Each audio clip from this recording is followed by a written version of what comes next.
professionals have a sense of appreciation of themselves by going for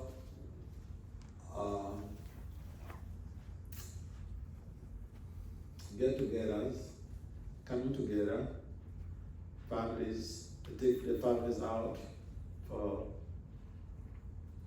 sightseeing, to the beach, because normally the weekdays are hectic and stressful too. So, trying to be spiritual does not preclude the individual from exploring ways on how to spend their leisure time meaningfully.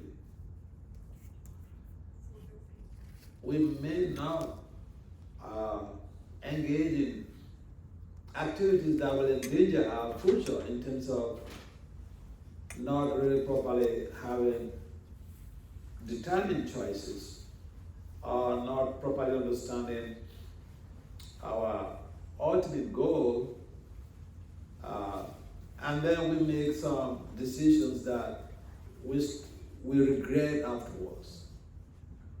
In most cases, we find also in the Bhagwat Gita, Arjuna has some confusion and he has to make a major decision in terms of either giving up his sense of responsibility or his duty as a fighter, or perform his duty and just leave the results to Krishna. Sometimes it's so difficult for us to be able to appreciate the fact that this conversation in the Bhagavad Gita between Lord Krishna and General Sima Arjuna, they do apply to us. Because sometimes we are at a crossroad in terms of what decision to take. And we may have to make some consultations, and sometimes we just, on our own, we want to do the things, but we may not have the expertise in the field. And we could choose to be doing the things that we feel more comfortable in doing, but we may not be happy in the long run. So, Krishna consciousness is about bringing all of these facets of life, putting all facets of life on the table, and being able to evaluate and make proper decisions about our social life, our devotional life, our professional life, and our family life. If we undermine any of these facets of our lives, we could create a dismal consequence in our lives in the future. So take an example.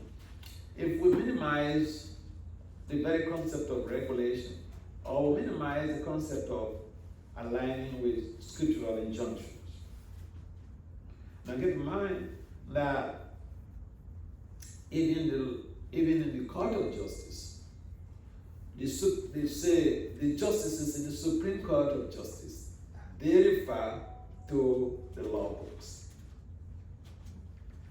And therefore, we as aspiring spiritualists, aspiring devotees, it is imperative for us to understand that we have to align with the scriptures, with the injunctions of the scriptures.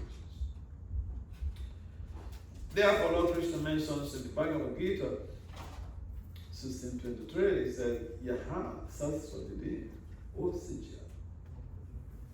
The one gives up the sastric injunctions and act based on the winds of the minds and the sensual modalities. That could be dismal. And therefore, we always talk about checks and balances in terms of the scriptures and their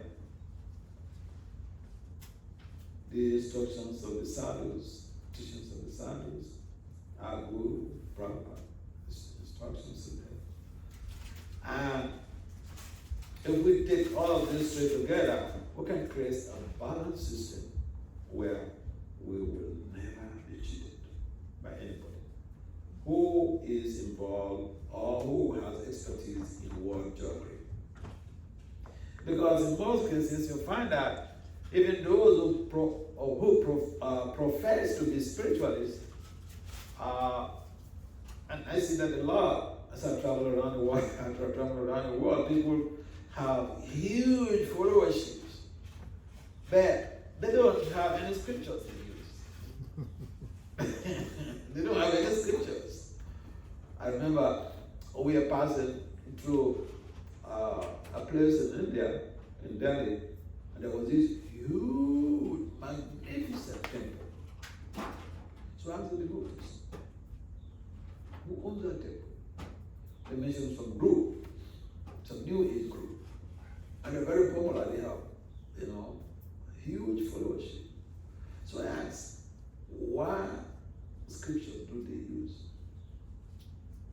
The devotee whom I inquired from, he was laughing at me. I said, please answer my question.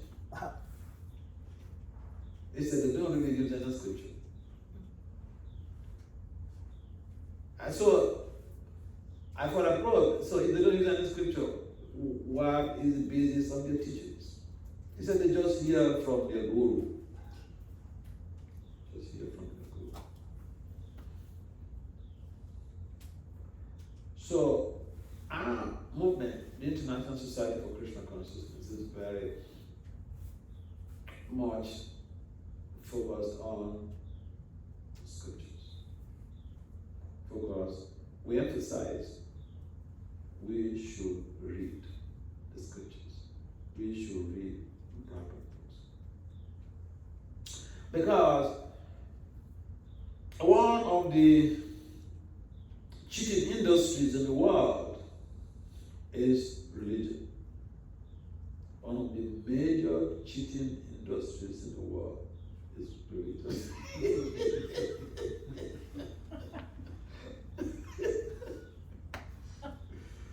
Oh yeah. Because a lot of people were actually expecting this answer. Silicon Valley. Because the very terminology religion, it evokes a concept that we may call subjectivity. Someone comes to tell you some things about, oh, God spoke to me yesterday, but he gave me this message. I am transformed. Like Kundalini is risen. So, we are searching for the absolute truth. We have to be careful.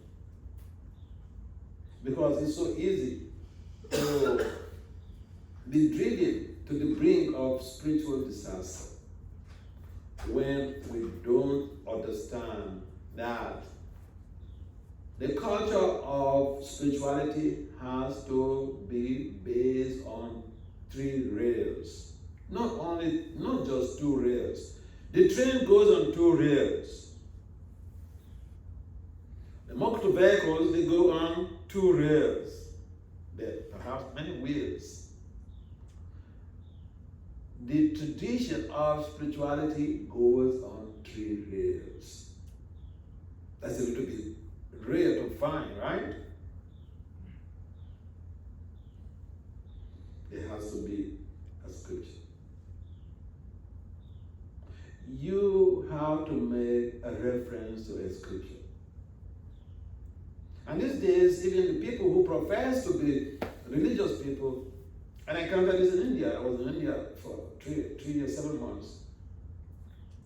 I came back just last year in December. And I saw a beautiful narration of a pastime of Krishna and Arjuna. I was really, intrigued. So I started investigating, trying to find out where can I get the resource, the reference to this very pastime. I couldn't find it. So then I checked on the internet, and then I found somebody who posted this very pastime on his Facebook. So I checked, and then it happened that his phone number was there. So I called him up.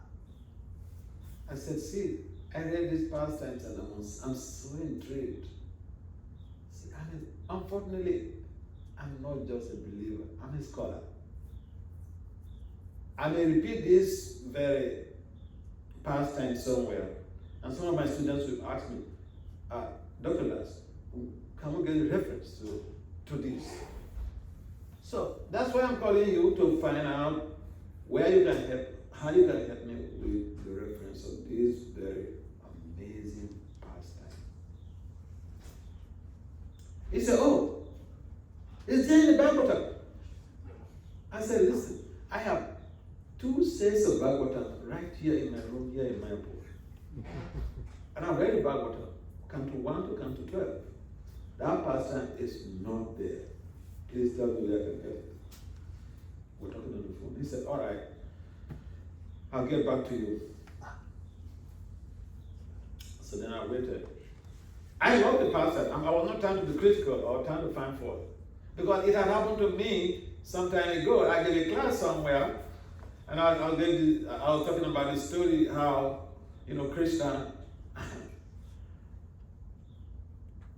Krishna told the gopis when they have to go to meet, what's the name of this Muni who blessed Radharani with perfection in cooking. Huh? Yeah, Durvasa Muni. Durvasa was on the other side of the Jamuna, and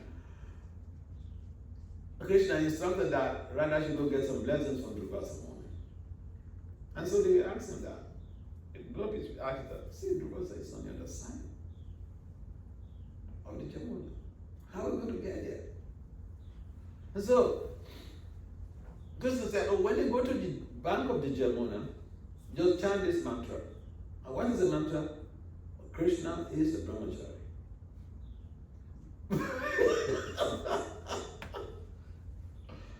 And even that instruction alone generated so much doubts in the minds of the gopis. Krishna is the brahmachari. What is he talking about? But they had faith in Krishna. They had trust in Krishna. So they went by the bank of the Jamuna and they chanted this mantra, and the Jamuna opened. So they walked across. So I told this story in one country I went, or narrating this pastime and giving the relevance to our everyday reality in terms of how Krishna can do anything and everything. We cannot do everything and anything. We have prescribed duties. And we have to follow prescribed instructions. We have to follow prescribed ways of eating. So many things. Our lives are circumscribed. We're not so free the way we think. We may not want to get old, but old age will come. We may not want to get sick, but illness may come. So then after giving this narrative, after the class, somebody came to me and said, Maharaj, I like this story. Where can I have the reference? So I gave the reference. So from my experience, I told this guy, listen, I'm not trying to find fault with you. This is my experience. I give some people nobody will ask them about reference. But me, I don't, because they presume that as a scholar, you must have reference about what you're talking about. So I told this guy. Then he kept me on suspense. Then after I think about a week or 2 weeks had passed. Then I called him again on the phone. When I was in mind, I called him again on the phone and asked about the reference. And you know what he told me? He said, what does it take to become a member of the Hare Krishna movement? I don't know how you got to know that I'm an ISKCON devotee. I never introduced myself as an ISKCON devotee, but he just confronted me with that. Then I realized, okay, he doesn't know. So I was narrating this story, this encounter, to one devotee. He has a PhD in some science field. He preached to youths, college students and professors. So I was speaking with him and told him my experience with this guy, by this pastor. He said, oh, Maharaj, we also tell this pastor, and we use this pastor in preaching. And I said, so give me the reference. He said, he doesn't know. I said, and you are a doctor of science, and you will tell a story without a reference? How is that? So it dawned on him a different dimension in his preaching. Because it's so easy just to follow the flow, do what everyone else is doing. But we have to be different. We have to be meticulous. We have to be investigative in our endeavor to serve and to be a lover of Krishna, so that we don't get cheated by anyone. When I joined the movement, in the early periods that I became involved in the Hare Krishna movement, moving to the temple, one of the things that my spiritual master constantly emphasized openly, read Prabhupada's books, so that you don't get cheated by anybody in this movement. So we re-echo the same message. And each place that I've been to, I've been emphasizing this point of not just coming to the mandir, not just coming for the Sangha, but also on our own, we should schedule some time. If even it's 15 minutes a day, we should read, because that will give us in-depth information about what we are pursuing. And so that when we hear a talk, we are familiar with it. It's not strange. That enables a better, deeper absorption in that very presentation. Because if everything is very abstract in your first encounter, you may not absorb so much. And therefore, the emphasis of Krishna is that we have a deep understanding. Rupa Goswami says, we should even go beyond having a deep understanding to having confidence. People that we can trust. If you don't trust me, how are you going to tell me your stuff?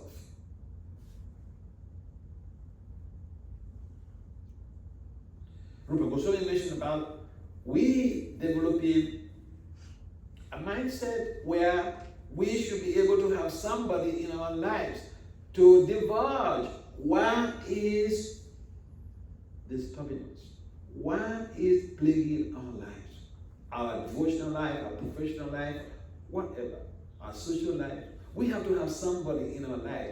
Spiritually, it does not mean that we are isolated and we live in our own walls.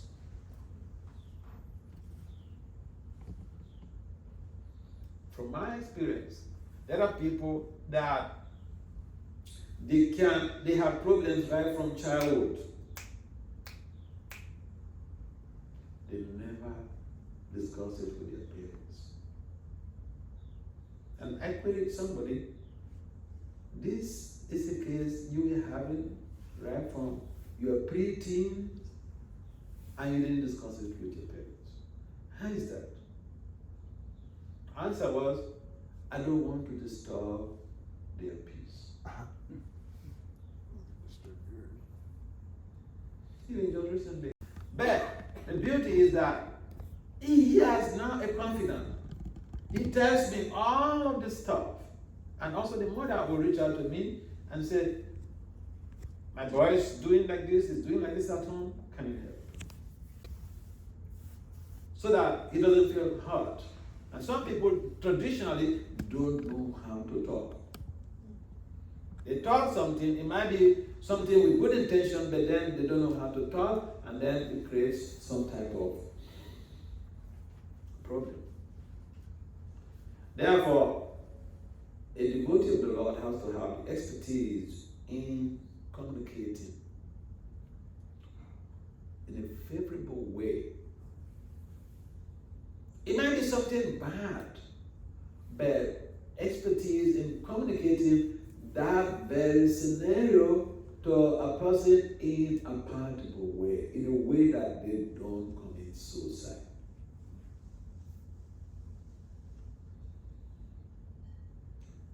See, Lord Krishna sometimes is perceived as too harsh. Lord Krishna, yeah, we read the Bhagavad Gita, you see that? Yeah, he was really harsh sometimes. But he was harsh on his devotee, on Arjuna. He told him, you're a fool, you talk, you speak high fountain, you bet, look at your behavior. You seem to be like highly intelligent person, a Kshatriya. But look at what you have, look at your emotions. So low. You're so dull-witted. And so now we tend to act as if we're Christian. We insult our children, we insult our spouses, we do. It doesn't really show that we are exhibiting boldness. We are simply being emotionally abusive.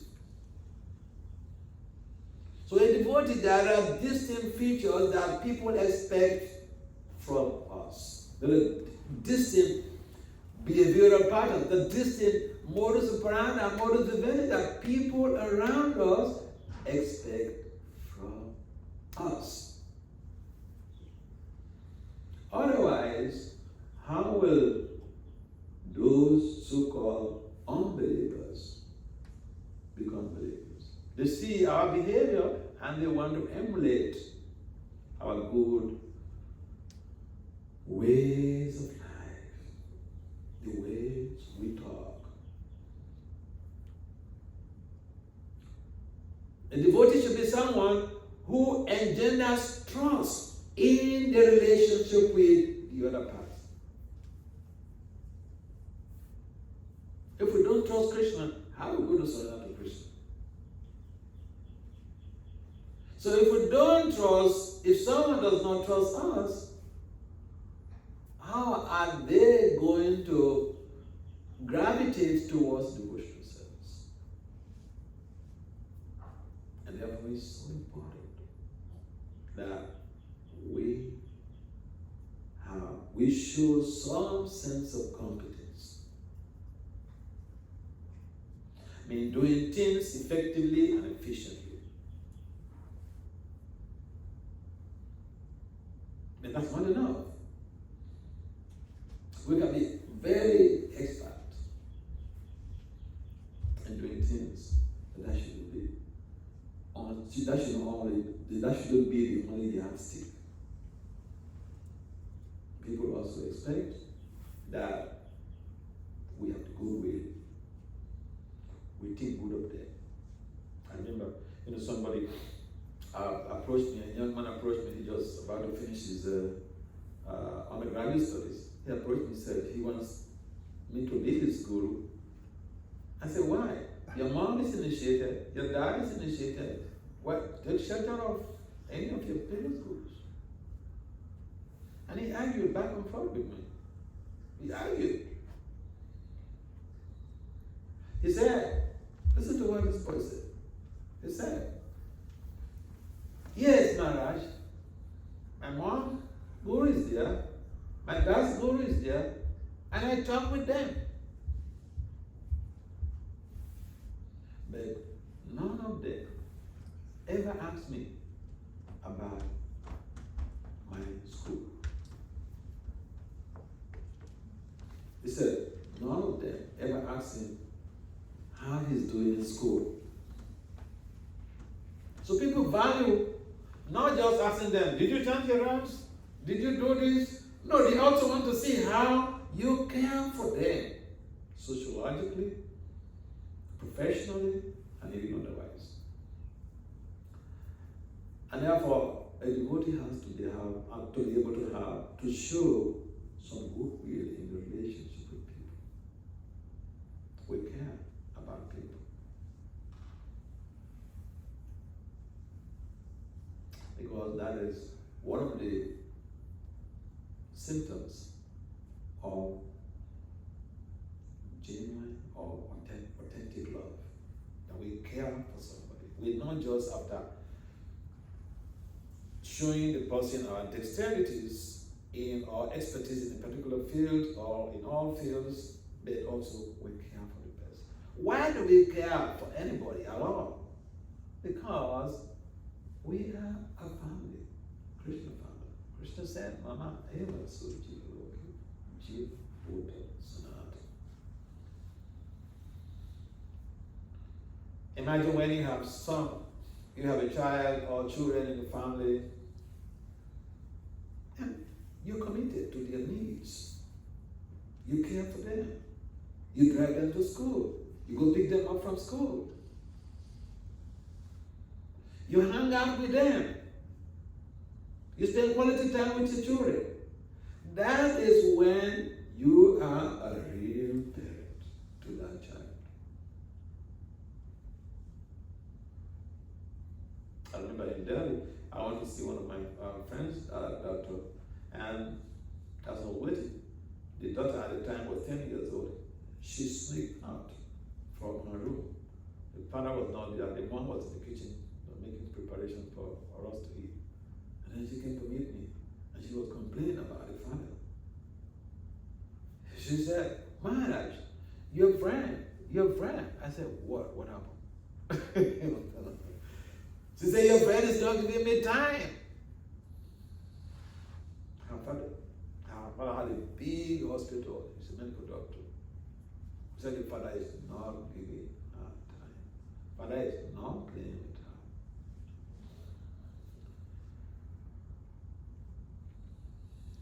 So, I had to calm her down. I said I would speak to the father. Now, if she doesn't have trust in me, she will come to tell me. If she doesn't have faith that I will not sell her in the streets, or I will not expose that complaint, she will tell me.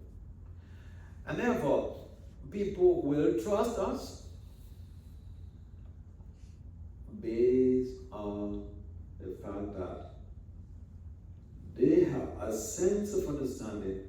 When they reveal their confidential matters to us, we will not take them to the streets.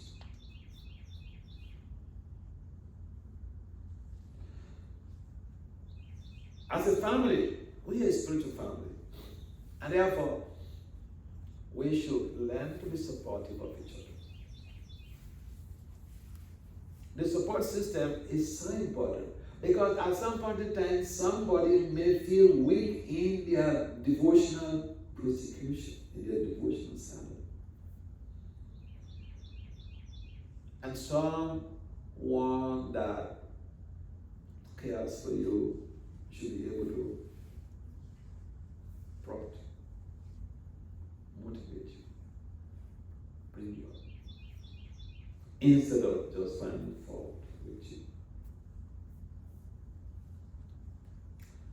Therefore, the culture is such that we care for each other because of the Krishna factor.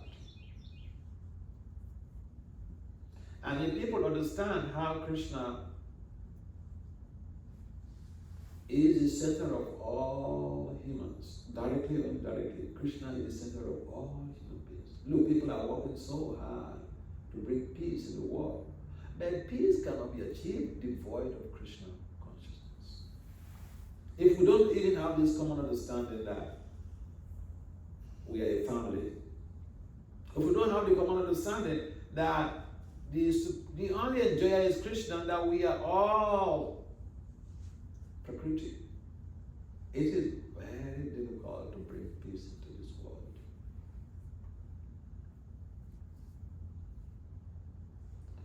And therefore, we're trying to be devotees. There are so many things that we can help the world around us, the communities around us, the people around us, to become better human beings, to live a better society, better community, by dint of our own exemplary lifestyle. In most cases, in America, there is this common slogan, walk your talk. Walk on your talk. That is a big theme in trust management. If you don't walk your talk, someone who is in a relationship with you, whether your spouse, your husband, your wife, your child, they will hardly trust you. And it's not a difficult thing for us because we understand the principle of requito epistemology, that if we do something, if we throw a ball to the wall will bounce back to us. If it is a ball that enhances greater insight and love, that we will imbibe it. And therefore, this common saying that we really don't serve anyone, whatever we do, we actually do it to ourselves. It holds sway. It's so true. We do something to somebody, whether we spend money on the person or give them some gifts, or we do something good to somebody, we're not really doing anyone good. We are really helping ourselves. Because we throw the ball to the wall, and that ball bounces back to us. We get feedback. And therefore, it is difficult. It is not difficult for devotees to be appreciative of what people do and to help people, because they know they are not doing anything outside of Krishna consciousness. Everyone is part and parcel of Krishna. So if we help somebody, we are actually doing some service to the Supreme Personality of Godhead. And not to speak of serving the Lord directly in devotional service. That expedites our process of extrication from the shackles of samsara. When we say, well, I'm fine here. Like little kids I was mentioning yesterday, you may tell a little child that, oh, chant Hare Krishna so that you can get help from this material world. There's a lot of suffering here. Boy, there's a lot of suffering here. And he tells you that I'm not suffering, I'm fine here. Yeah, because they're getting 3 square meals every day, and every day you come back from work, you're bringing stuff to him or to her. Why would you tell him he's suffering for what? He has a big room to himself or to herself. So how would you tell him he's suffering? He's suffering, And so, bottom line is that we need to develop very good relationships in our communities.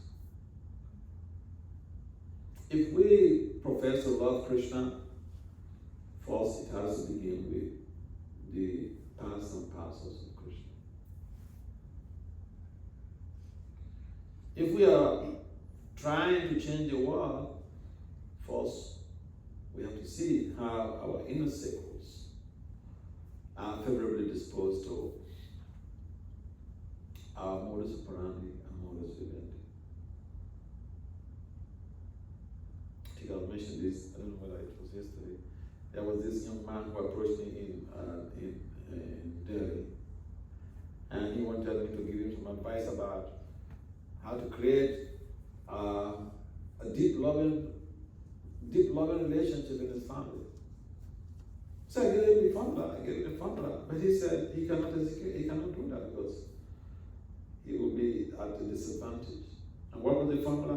I said, when you go back home to Pune, he's from Pune. So when you get back home to Pune, when your wife is happy, you are happy, sit her down and ask her, what are the things you're doing in this family that she thinks you should, change for better.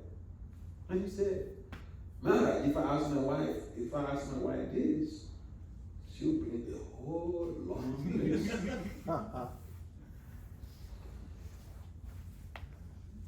So spiritual life is very simple, except we want to make it complicated. We're not perfect. We make mistakes. That is one of the defaults of the human condition. The spirit soul is entangled within this body. It's covered up by different layers of illusory energy, 8 layers of different high power illusory energy. So to break out is a big problem. To think clearly is a big problem.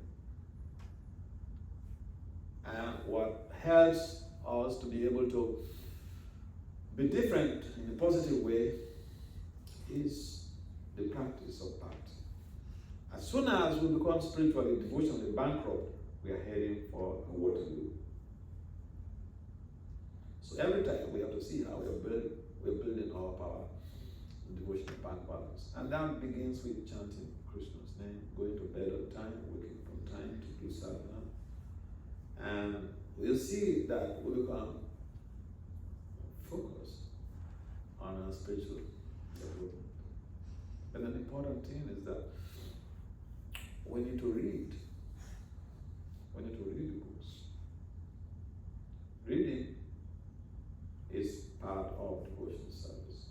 In fact, Lord Krishna told Vishnu in conversation with Lakshmiji in the Gita Mahatmya, he said that the Bhagavad Gita is not different from him. Because Lord Krishna is absolute. So the Bhagavad Gita is absolute. The words of Lord Krishna are not different from his personality. In the Brahma Samhita, Lord Brahma also mentions that Lord Krishna's limbs are interchangeable. Yasyendriya. Second entry. His limbs are interchangeable. We eat with our mouth. Krishna can't eat with his eyes. He just glances over the burger and he's done. Can we just glance over some prasadam and feel satisfied? Anybody here who can just glance over nice palatable prasadam and then say, I'm fine? I don't think so. So we are different. The difference between the jiva or the embodied soul and the supreme, one of the differences is that our limbs are not interchangeable. Our sensory modalities are focused on one thing, they are fixated. The eye is for sight. You can't use the eye for something else. You can't use the eye for, to do the work of the olfactory organs. The eye is for sight. The mouth is for talking and for eating. You can't use the mouth for seeing. And so, we have to understand our deficiencies and align with the scriptures. If we align with the scriptures, the sadhu statements, and the words of the Guru, Prabhupada, we will have a balanced life. We will not fall prey to the to the imperfections of the illusory senses. Otherwise, our decision-making process is so complicated. Our senses tell us one thing and the reality is different. Our mind tells us one thing and the reality is different. And sometimes we even reject the scriptures and we think we are transcendental. Yeah. We think we're transcendental. I know, see, I saw like eight couples wedded in a particular, in a specific one festival. And after 10 years along the line, only 2 marriages are sustained. And you know why? In the early times, we say we are transcendental. We are transcendental to compatibility charts. We are devotees. We are above all these rules. These are meant for non-devotees. No, Vasudeva did not stipulate that it is. Some part of the scriptures are meant for non-devotees, and some parts are meant for devotees. They are meant for all of us. And so it's important. We want to build trust in our relationships. Yes, we should do the right thing at the right time. We should act according to what we say. Even in family relationship, if the jiva forgets, or if the embodied soul forgets that they have to impress on the family members by being straightforward, by being truthful, then there will be chaos. So the Bhagavad Gita is full of knowledge. But then right in the beginning, the question was that of decision making. Confusion, decision making, duties. What is our duty? How do we go about executing our duty? Or do we simply reject because it is apparently difficult? Arjuna has to deal with a very horrible situation of even killing his own gurus, Drona, Bhishma Dev.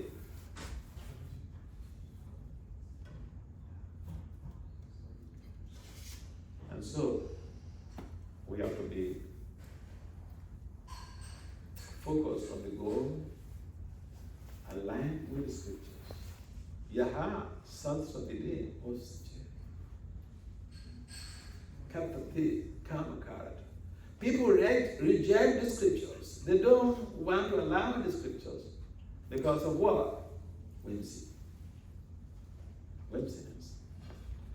And so it is important for us to have a sense of belonging, but not be confused. It is important for us to become focused, and so we don't get derailed. And we can become focused by implementing the Guru, Sadhu, and Sastra in everyday reality. As a growing congregation here, we have a lot to do to attract many people to your fold. When people come, they want to see how we walk our talk. They will read the books and they will come and see how we are interacting with each other. So it is important that we do the needful and we do our own private investigations so that we can have the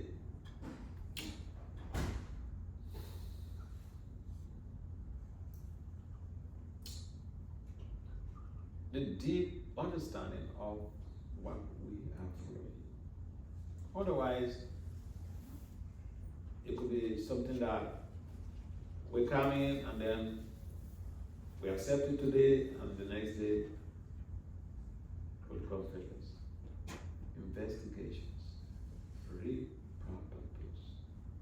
Please, read proper books.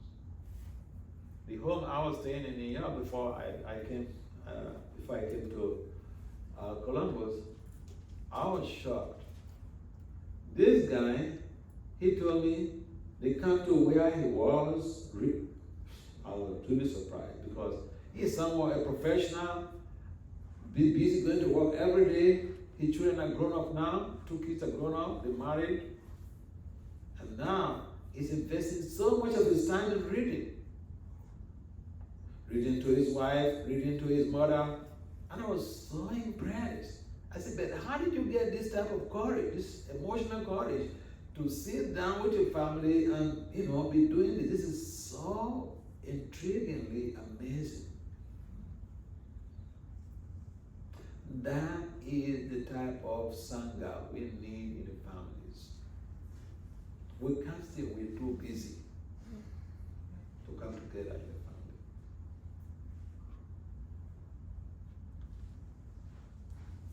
Because family life matters.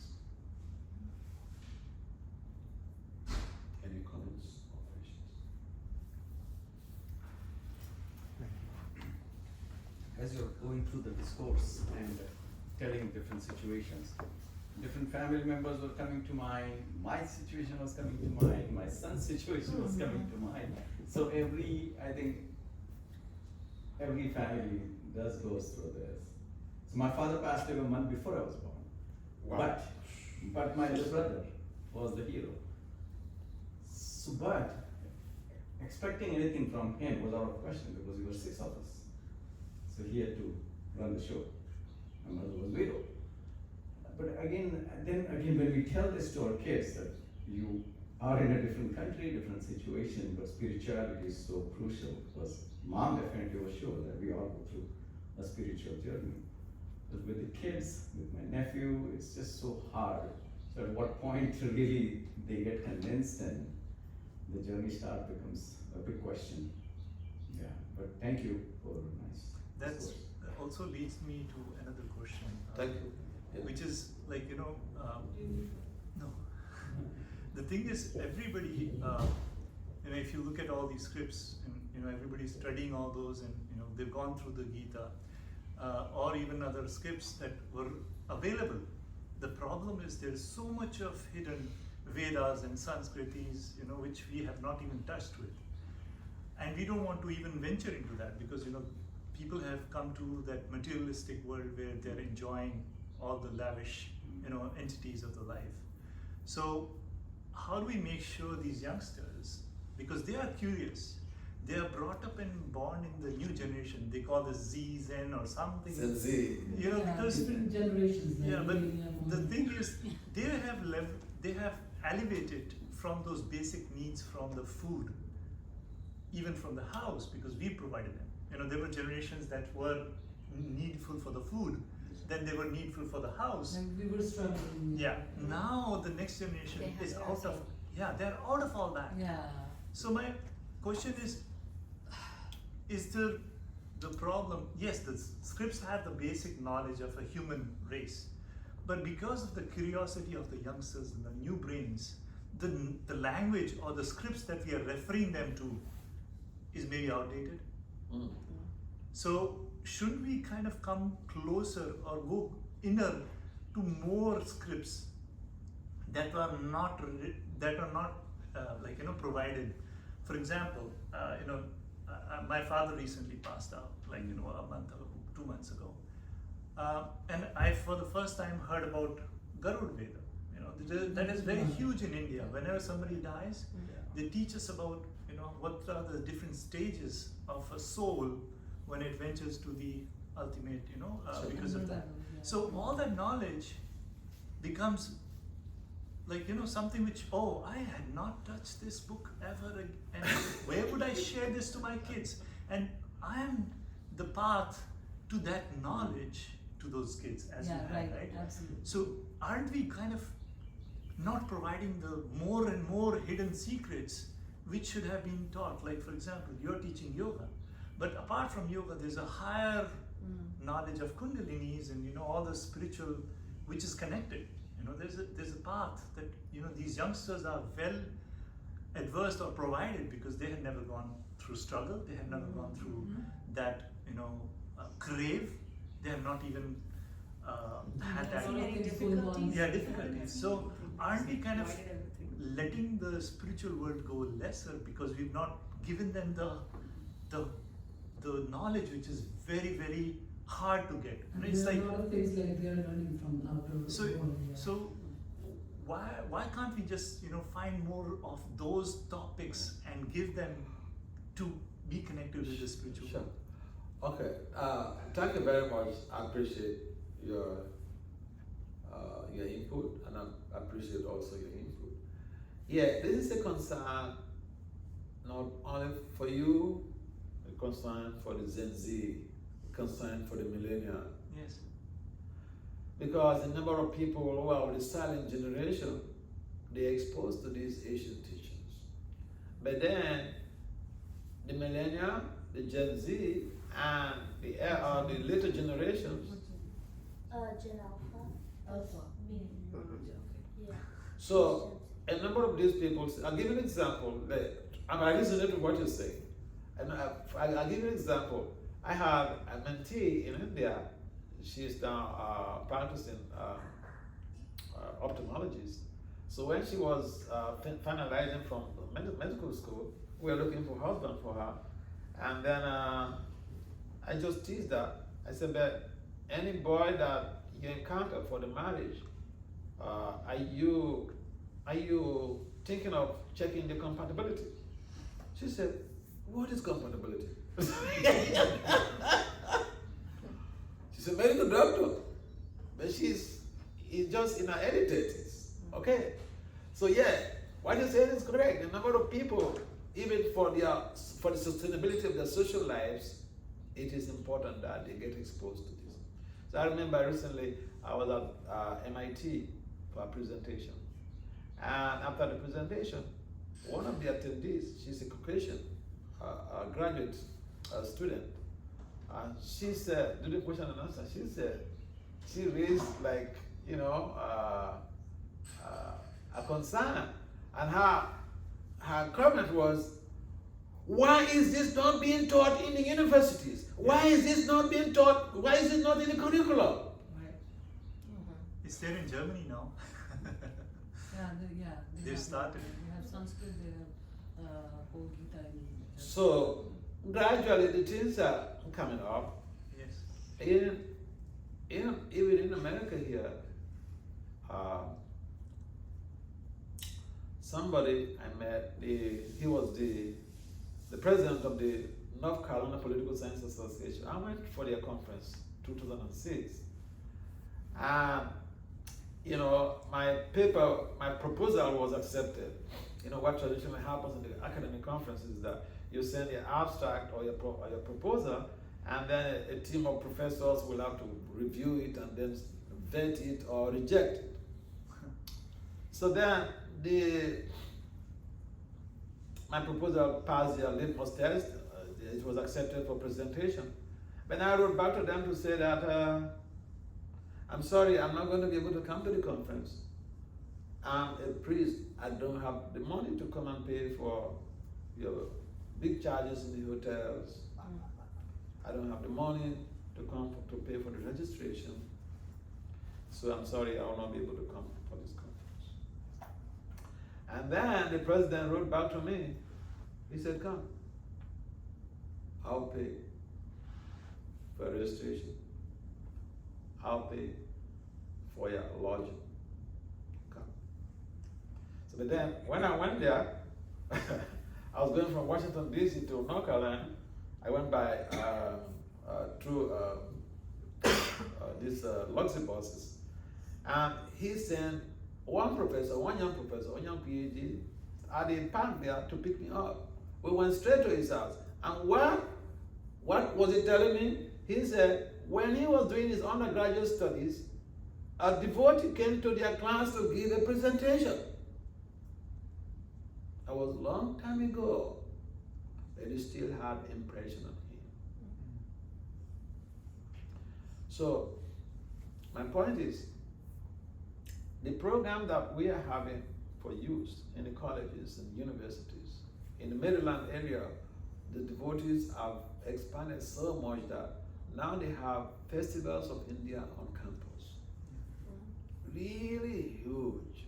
They started with all these Bhakti Yoga clubs and universities, and now they're having festivals of India on campus where they teach people vegetarian cooking, vegetarian eating, Vedic philosophy, and these are fundamentally going on in America right now. In MIT and Harvard, also I was there. I mean, I was also at Harvard University in Boston, and they have all of these clubs all over the place. So yeah, a number of people, a number of young people that are becoming exposed to these teachings through the implantations of the very clubs in the different universities. And so yes, for some people, for some youths, they are not exposed yet, and we have to expedite our actions in establishing Bhakti Yoga clubs in the universities. Once we are doing this, a number of these young people can be exposed to these Vedic teachings. And you see, if even one young person becomes transformed, they have a lot of friends. And so what we can do is, especially here, get Bhakti Yoga clubs established in every university in this state. And somebody, it does not require that person to be a shaved person. Any professional could be in charge of any of these Bhakti Yoga clubs. I remember the case, I had one young lady who finished her master's in IT, and I got her to establish Bhakti Yoga clubs in Michigan when she was still schooling. In the earlier time, in the beginning, she was very hesitant, saying, oh, Maharaj, I don't know how to preach and all this blah, blah, blah. But then when she got into it, she would give it up. She got transferred to another city, and then, she went to the nearby university again to establish a Bhakti Yoga club. So we have to do something. Yeah, so another question And I is, want to say also something.